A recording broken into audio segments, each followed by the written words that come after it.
All right, welcome back. Part 2. For this essay project, we are challenged to write an essay with a coherent and purposeful structure and organization that resists the limiting nature of the 5-paragraph essay. So what this means, this is something that we've been working on in our other major essay projects, but to reiterate, what this means is that we need to think consciously and purposefully about the way that we've organized our essay, even though we are not writing a 5-paragraph essay. So just because we're no longer using that limiting form doesn't mean that we're getting rid of the idea of structure or paragraphs or organization. Indeed, those things are very important to an essay success, but we want to move beyond the limiting confines of the 5-paragraph essay structure. So a mechanism built into the prompt to help us avoid that, we're challenged to write at least 12 well-developed and supported paragraphs. So if you think about it, 8 to 10 pages, if we only had 5 paragraphs, those would be some long paragraphs. So we want to avoid that. So we want to make sure that we have at least 12 paragraphs. You can, of course, write more. But each paragraph should focus on a main point. It should have a specific purpose, and it should be a link in a chain of meaning. Each of your paragraphs is a link in a chain of meaning, right? So they need to be connected in that way.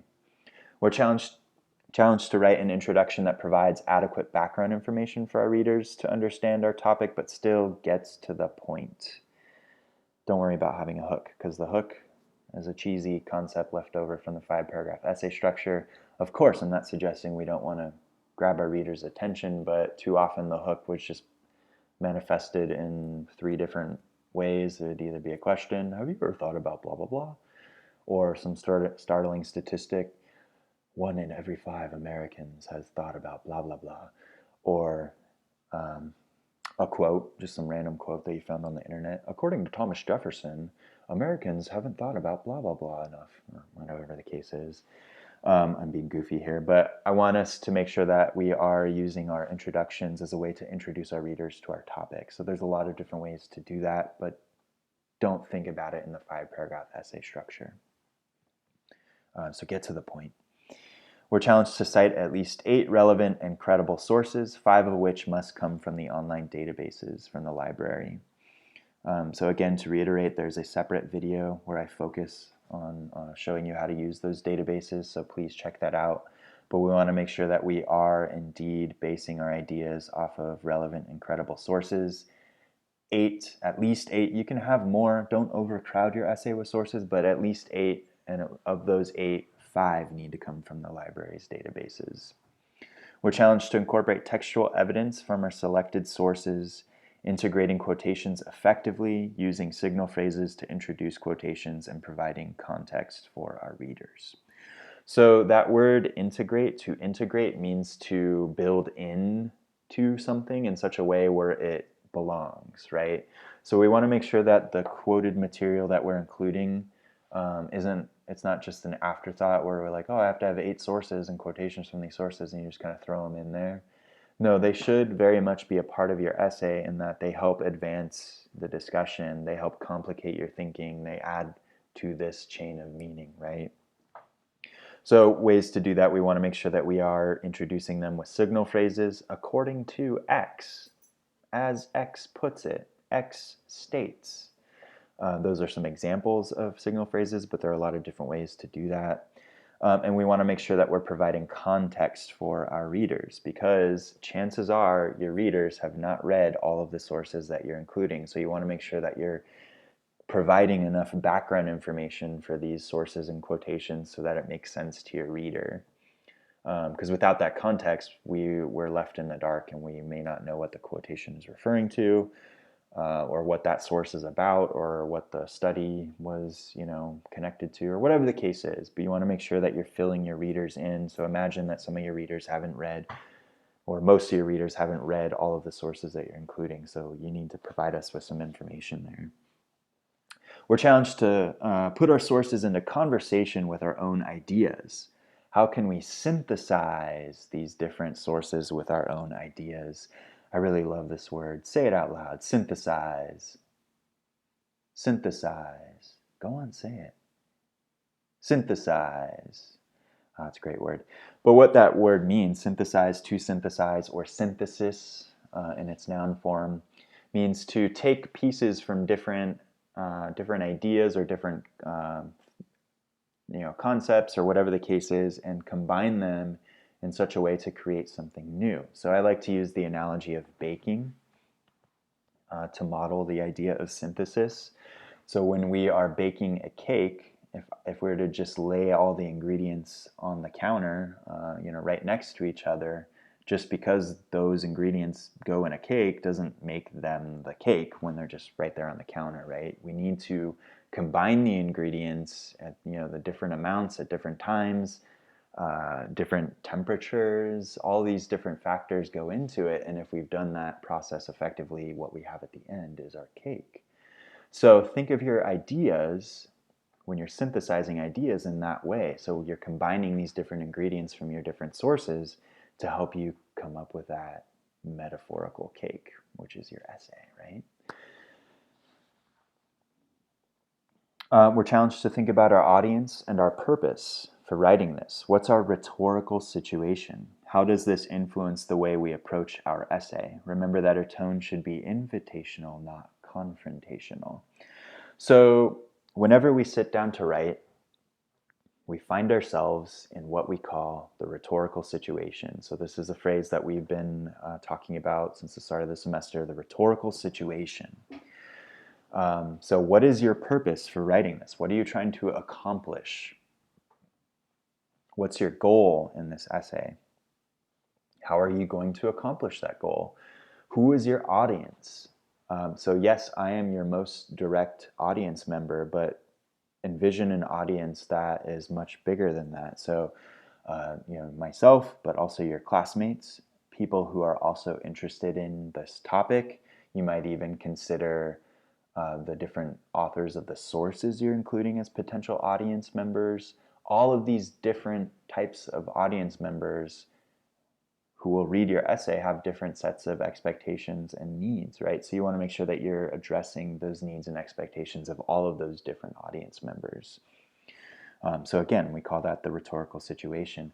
And because we are not trying to convince or persuade anybody that we are right, we're just simply trying to take them along on this speculative journey, or this argument as journey. We are released of that burden, and so our tone should be invitational and not confrontational. We don't want to make our readers feel like we're trying to shove something down their throats or like they're being yelled at, right? Because that turns them off. We're challenged to show strong consideration for the various rhetorical devices and strategies for constructing effective arguments we've been learning about from Everything's an Argument. So whether that's trying to make sure that we're not writing fallacious arguments, so making sure that we don't have any fallacies evident in our arguments, making sure that we are considering ethos, pathos, logos, and kairos, and how those different rhetorical devices affect the success of our arguments. The different elements that go into Toulmin argumentation or Rogerian argumentation. There are a whole host of rhetorical considerations that we want to make sure that we're paying attention to. So taking those things that we've been reading and learning about from Everything's an Argument and applying them to this essay project. That's important. We're challenged to write a conclusion that does not simply summarize our paper. An effective conclusion often answers the so what question. What's the bigger picture? Why is this important? Why should we care?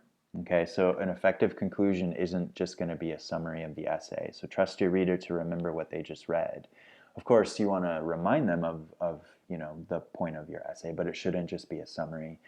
Rather, an effective conclusion is going to sufficiently address that so what question, underscoring the significance of it all. What do you want your readers to learn from this? How will these ideas affect the future?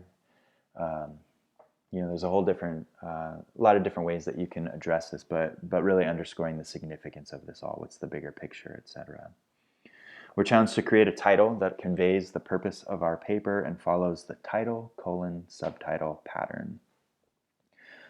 There will be a resource available that explains this, but this is a convention of academic writing, so I want us to practice that. But having a title and then a subtitle to explain what the essay's focus is a little bit. We're challenged to show ownership and pride over our work, taking care to eliminate major or distracting spelling, grammatical, and typographical errors. So I've mentioned this, and I'll mention it again. The work we put into the world is a representation of ourselves, of us as people, right? Whether we like that reality or not. So it's important that we are producing things that we can be proud of. So we're taking care to eliminate those major or distracting spelling, grammatical, and typographical errors. But we're making sure that our polished drafts, by the time we submit them, are indeed polished. Make them so shiny that the onlooker will have to shield their eyes because they're so shiny and beautiful because you've polished them up so well. But make sure that you take care to show your audience that you have taken that care, because people are more apt to care about things that they can tell others care about too. So we're challenged to format our essays according to MLA guidelines, 12-point Times New Roman font, double-spaced, 1-inch margins on all 4 sides with a works cited page. And this is especially important for a research paper because we're going to be dealing with a lot of different sources. So we want to make sure that we are indeed citing those sources and including those citations in our works cited page. But then all of the other considerations for MLA format, those indeed are important. So take a look at those MLA resources I've posted. Everything's an Argument has a pretty good MLA section, so check that out, of course. For the due dates, because I'm making this video for a few different classes that have different due dates, I want you to refer to your specific class's prompt to figure out the due dates there. But we have 5 components for this essay project. 2 of the components are the annotated bibliography split into 2 parts, so ANBIB Part 1, ANBIB Part 2, and then we have Draft 1, Draft 2, and then the polished draft is what we submit at the very end. So note, this is important. For this major essay project, you must submit all components, the ANBIBs and the 3 drafts by expected deadlines in order for this project to be considered complete. So if you are going to have any issues meeting a certain deadline, say for example you can't get draft 1 submitted by its due date, what do you need to do? Because I don't accept late work unless you've reached out to me ahead of time, right? So say it's getting to be Sunday night, it's like 11:55 and you're like, I'm not going to be able to get this in on time. Send me a message on Canvas seeking that extension. Even if I don't respond, I won't respond at that time of night, but just because you sent that message, that will be enough to ensure that you have that extension, but you need to reach out to me. If you don't contact me, then you won't get that extension, and I don't accept late work. So just make sure that you are taking responsibility for that. Additional note, rather than showing your reader what you already know, try to show your reader how you worked your way through something that you didn't already know. You're not trying to prove that you're right about something. Use your writing as a way of learning for you. Okay, so this is important. And that goes back to that invitational tone. It goes back to not shouldering the burden of trying to persuade or convince our readers. We're just trying to take them along this journey of how we ourselves, as the writers, came to greater understanding on something. All right, y'all. And then in the prompt, there is a bunch of pertinent quotations from Everything's an Argument that I really suggest you take a look at to kind of set the tone for this project, things to consider as you go through that. So make sure that you take a look at that. If you have any questions, send me a message on Canvas. I'm happy to talk with you about them or help you brainstorm topics or address any concerns that you might have. All right, everyone, have fun.